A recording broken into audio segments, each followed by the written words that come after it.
Quelques jours à peine après que l'ex-président Donald Trump a annoncé son retrait de l'accord de Paris, un gouverneur d'État américain a pris en main les préoccupations climatiques.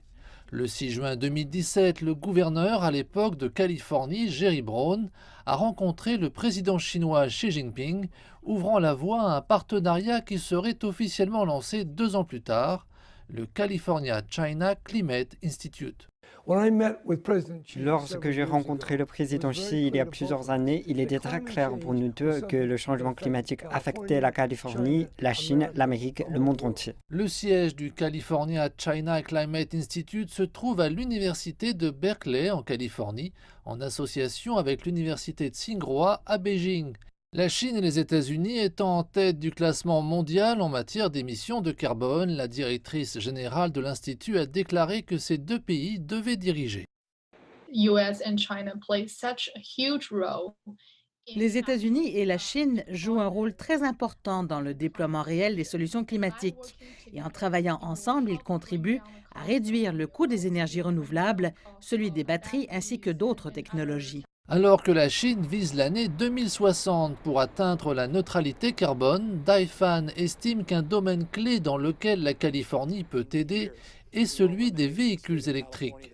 Le gouverneur de l'État, Gavin Newsom, a récemment annoncé l'un des efforts de transport vert les plus agressifs du pays, exigeant que d'ici 2035, toutes les nouvelles voitures vendues en Californie soient à émission zéro.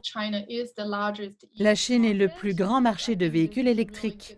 Je pense que c'est vraiment le bon moment pour offrir certaines de nos expériences permettant potentiellement d'aider la Chine à accélérer ce type de transition vers le zéro d'émission.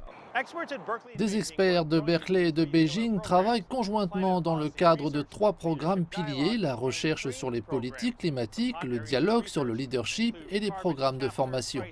Certains domaines de recherche actuels comprennent la tarification, la capture et le stockage du carbone.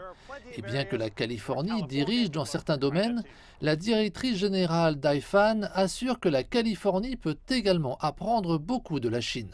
Je crois que la Chine a un mécanisme de prise de décision plus efficace et plus rapide au niveau national par rapport à la façon dont sont obtenues les décisions prises aux États-Unis.